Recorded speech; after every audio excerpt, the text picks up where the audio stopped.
nganggep ilmunya Rasulullah biasa-biasa. Ilmunya Al-Khidir lebih hebat. Kan banyak begitu. Ini bahaya.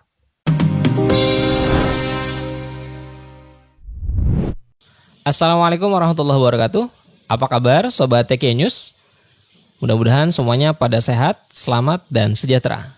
Pagi ini, saya masih bersama dengan Bapak Kiai Haji Muhammad Yunus Abdul Hamid. Beliau adalah salah satu muqaddam dari Tarekat Tijaniyah. Saya sapa terlebih dahulu. Assalamualaikum Pak Kiai. Waalaikumsalam warahmatullahi wabarakatuh. Sehat Pak Kiai ya? Alhamdulillah Ini sehat. kita udah episode ketiga nih Pak Kiai. Iya, alhamdulillah. Nggak terasa. Nggak terasa nih. Iya. Ini Pak Kiai, saya mau tanya nih. Lagi di perbincangan Sabtu lalu itu Pak Kiai sempat menyebut tentang Nabi Khidir itu wali atau nabi. Iya. Ini saya mau nagih nih Pak Kiai. Wah, ini Saya mau nagih nih Pak. Ini soalnya bikin orang penasaran Pak Kiai ini. ini nabrak ini. Saya ingat Sabtu lalu itu Pak Kiai ngebahas tentang Nabi Khidir tuh wali atau nabi. Ini saya juga nggak tahu nih. Boleh nggak Pak Kiai minta penjelasannya? Jadi ini masalah tafsir ya. Sekali lagi saya minta agar supaya saya kalau sudah begini saya lebih kita sebagai orang ilmiah. Orang ilmiah ini ketika ada orang beda pendapat tidak marah. Tapi kembali kepada pokok masalah apa di Quran. Di Quran itu di surat Kahfi ayat 65 Allah menyatakan fawajada. Maka Nabi Musa dan muridnya berdua orang kan berjalan abdan bertemu dengan seorang hamba. Jadi di sini tidak disebutkan nabi, tidak disebutkan apapun, hanya seorang hamba. Sehingga hamba ini bisa siapa saja. Betul. Bisa nabi, bisa wali. Dari sinilah kalau kita baca tafsir, saya searching 10 tafsir Quran. Itu sama tafsirnya. Jadi kalau ambil tafsir yang paling mendasar tafsir Jalalain. Dalam tafsir Jalalain disebutkan bahwa nubuwatun fi kaulin. Dalam satu pendapat itu dia nabi. Wa wilayatun fil akhar. Oke. Dan wali menurut pendapat ulama-ulama yang lain. Itu. Kemudian ada seorang wali besar namanya Syekh Zaruk. Terkenal di dunia sufi. Nah, kemudian Syekh Zaruk menyatakan, karena ada ulama yang mengatakan kalau tidak meyakini kenabiannya kafir. Itu. Kemudian kata Syekh Zaruk, saya setuju kalau ada yang berpendapat nabi. Tapi saya tidak setuju mengkafirkan orang yang menolak. Itu katanya Syekh Zaruk. Kemudian di situ dijelaskan kenapa. Kata Syekh Zaruk, menurut ahlu zahir, itu nubuatun inda zahir. Jadi menurut orang-orang zahir dia adalah nabi. Indana yakni arifin, beliau adalah wali. Kemudian juga ada di kitab Ihya Ulumuddin. Nah, ini saya sediakan juga Ihya Ulumuddinnya. Jilid 1 halaman 341. Yang mana ini adalah sebuah cerita panjang tentang amalan musabbi'atil asyrah. Jadi 10 bacaan yang dibaca 7 kali. Jadi, kemudian yang mana Syekh Ibrahim Al-Tiami namanya mendapatkan talqin, mendapatkan ijazah dari Al-Khidir. Kemudian dia tanya apa keutamaan dari bacaan musabbi'atil asra ini. Kemudian Al-Khidir bilang, nanti kamu akan berjumpa dengan Rasulullah dan Rasulullah yang akan memberikan penjelasan tentang keutamaannya dan saya mendapat dari Rasulullah. Nah, ini. Jadi kalau memang Rasul atau Nabi dapat langsung dari wahyu. Iya. Tapi kok ngambil dari Nabi berarti ngesup kan? Iya. Nah, ini juga tanda pertama. Ya, dari ini.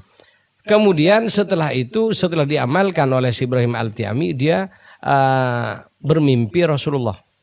Bermimpi ada di sorga yang sangat indah Dan di situ dia bertemu dengan Rasulullah dan tanya, ya Rasulullah, ini surga untuk siapa? Untuk yang membaca Musabbihatil Asyra. Kemudian apakah orang yang membaca ini setelah saya bisa mendapatkan pahala sama dengan ini? Iya. Kemudian dia tanya Syekh Ibrahim Al-Jami, bagaimana Al-Khidir? Nah, ini dijelaskan.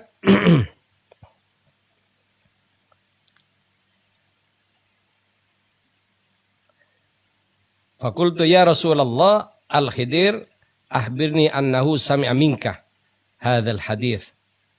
Jadi Syekh Ibrahim tak mengatakan kepada Nabi, saya mendapatkan dari Al-Khidir, dan dia memberitahu kalau dia mendapatkan hadis ini dari jenengan. Kemudian faqala, maka Rasulullah bersabda, shadaqal hidr, benar dia. Shadaqal hidr wa kullu ma yuhkihi, dan semua yang dia ceritakan benar. Kemudian fahuwa haqqun, benar. Wa huwa alimu ahlil ard, dan dia adalah orang terpandai di penduduk bumi yang terpandai. Wa huwa ra'isul abdal. Wa huwa min junudillahi ta'ala fil ardi. Jadi dia orang paling alim di muka bumi, dan dia adalah ra'isul abdal, pimpinan wali abdal. Allah. Ini Nabi. Cuma kalau dalam mimpi bukan hadis, namanya mubasyirat. Ya, mubasyirat. Atau ya. Kemudian wa huwa min junudillahi ta'ala fil ard, dan dia adalah tentara Allah di muka bumi. Jadi di Ihya ya, jilid 1 halaman 341. Jadi bukan pendapat saya ini. Katanya Imam Ghazali di Ihya-nya, beliau adalah wali. Kemudian yang lain. Kalau kita membaca kitab Jawahirul Ma'ani yang ditulis oleh Syekh Ali Harazim, murid besarnya Syekh Ahmad At-Tijani radhiyallahu an, ada beberapa hal yang menyatakan bahwa dia bukan nabi tapi wali. Dasarnya apa? Al-Qur'an. Di mana Allah menyatakan, a'udzubillahi minasyaitonir rajim, bismillahirrahmanirrahim, wa ma Muhammadun aba ahadim mir rijalikum walakin Rasulullah wa khataman nabiyyin. Jadi Nabi Muhammad bukan bapak-bapak dari kalian. Kenapa? Ya, putra beliau yang laki sudah diwafatkan oleh Allah. Kemudian dia Rasulullah, dia pesuruh Allah, wa khataman nabiyyin, dan nabi terakhir. Di kitab-kitab tafsir termasuk di Ibnu Katsir ada hadis yang menyatakan la nabiyya ba'di wala rasulah, tidak ada nabi lagi setelah aku dan tidak ada rasul. Sehingga kalau sekarang masih ada nabi hidup, kemudian masih berhubungan dengan masyarakat dan memberikan amalan, berarti masih ada nabi setelah Rasulullah sallallahu alaihi wasallam. Jadi dengan Quran berarti tidak match. Oke. Quran menyatakan wa ma Muhammadun aba ahadim mir rijalikum walakin Rasulullah wa khataman nabiyyin. Khatam, sudah tidak ada kenabian. Kemudian sahabat menyatakan, kalau tidak ada nabi rusak masyarakat. Kata sahabat, Nabi menyatakan illal mubasyirat. Jadi hadis yang perkataan Nabi yang diberikan oleh beliau setelah beliau wafat, baik melalui mimpi atau melalui yaqdzah, pertemuan langsung, ini namanya mubasyirat. Dasarnya dari mana? Dari tentang kewalian. Ala inna awliya Allah la khaufun alaihim wa lahum yahzanun. Alladzina amanu wa kanu yattaqun lahumul busyra. Untuk para aulia mendapatkan busyra, berita gembira dari Nabi tentang dia dan orang yang mengikutinya. Jadi ini diantara alasan mengapa Al-Khidir itu dinyatakan bukan nabi tapi wali. Karena dia mendapatkan dari Rasulullah amalannya. Jadi kalau begitu berarti bukan nabi. Kalau nabi dapat langsung dari Allah. Itu. Jadi kan nabi ini kan gampangnya sudah produsennya. Jadi kalau dapatnya sub dari yang lain bukan produsen. Itu. Maka disebut wali. Jadi Ya, kesimpulannya. wali. Ya. Nabi Jadi Khidir itu adalah- kalau dealer sudah. kan dealer tunggal kan gitu. Ya, dealer menjual produk satu perusahaan. Seperti Toyota, dealer Toyota. Itu.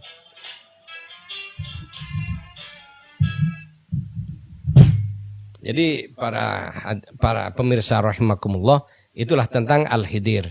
Kemudian masih ada yang lain, apa tuh pakai? yaitu ketika Al-Khidir membunuh anak kecil. Nabi Musa protes.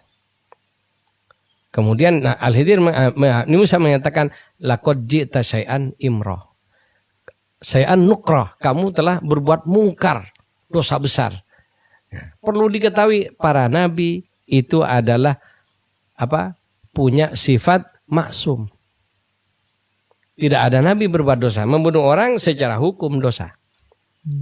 Itu. Jadi tidak ada keringanan itu sih, karena syariat menyatakan membunuh dari zaman Nabi Adam sampai kiamat dosa. Nah, Al-Khidir bunuh anak kecil. Lalu terus bagaimana dengan kewaliannya? Nah, kalau wali tidak maksum. Itu. Dan untuk di luar nabi, ya kan, makanya dia dapat tugas untuk itu. Makanya yang ketiga, juga wa'allamnahu min ladunna ilma. Allah memberi kepada kami laduni, ilmu laduni yang langsung dari si Allah. Kemudian kata ilmu laduni sudah sepakat ulama, ilmu laduni ini ilmunya wali. Bukan ilmunya nabi. Nah, ilmu nabi nubuwah. Oke. Jadi wa atainahul hukmah wan nubuwah. Aku memberikan kepada mereka hukmah, yaitu hukum, wan nubuwah, dan kenabian. Jadi ilmu yang tidak bisa di-share kepada siapapun kecuali untuk dirinya sendiri. Itu nubuwah. Adapun al-wilayah, ilmu nubuwah yang boleh diberitahukan kepada orang lain yang mampu, yaitu para aulia. Jadi al-wilayah itu bagian dari nubuwah yang boleh disampaikan. An-nubuwah mutlak tidak boleh disampaikan kepada siapapun. Itu diantara alasan-alasan kenapa Al-Khidir itu bukan nabi tapi wali. Kenapa? Dia berbuat dosa. Berarti keluar dari maksum. Yang kedua, wa'allamnahu min ladunna ilma. Ilmu laduni semua menyatakan ilmunya para wali. Bukan ilmunya para nabi. Bukan ilmunya para nabi. Dan masih banyak alasan yang lain, tapi paling tidak ini menjadi argumen orang-orang yang berpendapat Al-Khidir itu wali bukan nabi. Ya, dan kita tidak mempermasalahkan yang berpendapat mereka itu adalah nabi, Al-Khidir nabi, itu urusan mereka, tapi kita dengan argumen yang jelas. Kemudian ada yang lebih prinsip lagi. Apa tuh pakai? Itu. Ya, kenapa? Kita ini sudah diberi oleh Allah, dipilih kita oleh Allah jadi umatnya nabi pilihan Rasulullah. Asraful anbiya wal mursalin. Nabi paling syarif, paling mulia.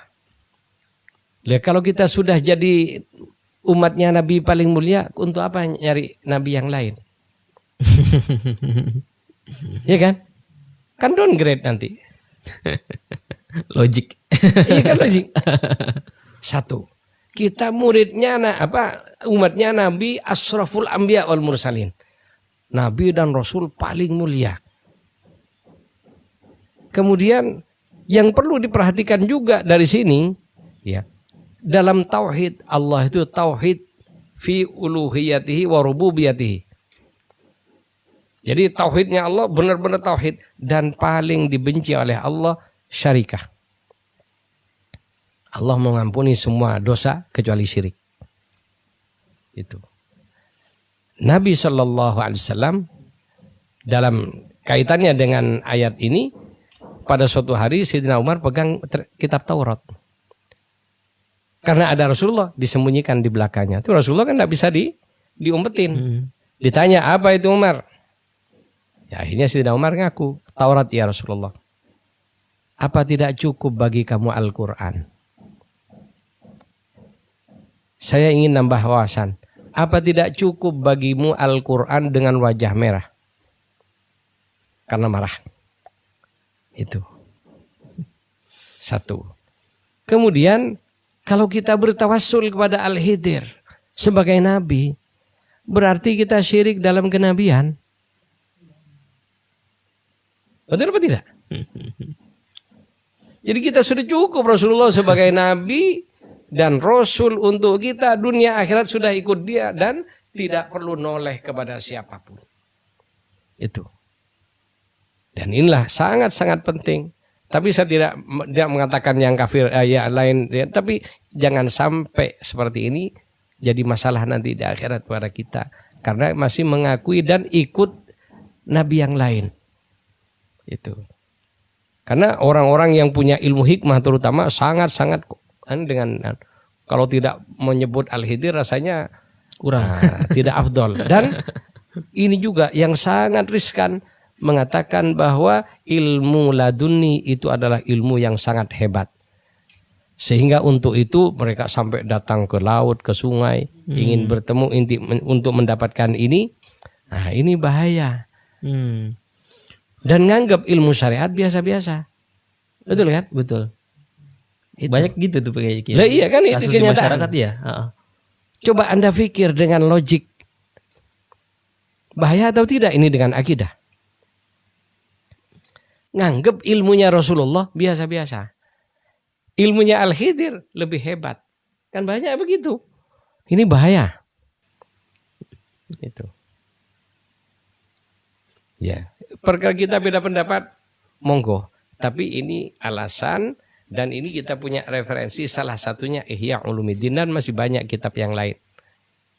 Di antara Jawahirul Ma'ani dan lain sebagainya. Cuma kan forum kita terbatas ini. Itu. Terima kasih Pak Kiai. Saya speechless juga nih. Oke, sahabat TK News, senang sekali saya bisa berbincang dengan Pak Kiai Haji Muhammad Yunus Abdul Hamid. Beliau juga salah satu anggota Majelis Ifta dari Jatman, Provinsi DKI Jakarta. Jadi apabila teman-teman dari sahabat TK News yang ingin berkunjung, mengunjungi, melihat, bahkan ingin nanti bertarekat Tijaniyah, bisa mengunjungi langsung ke alamat di bawah ini. Nanti kita akan kita akan tuliskan nanti di sini. Oke, terima kasih banyak Pak Kiai atas kesempatan, atas waktunya, atas jamuannya yang luar biasa. Oke, sahabat TK News, insya Allah kita ketemu lagi Sabtu depan, tetap di Ngopi Ngobrol Perihal Ihsan. Assalamualaikum warahmatullahi wabarakatuh.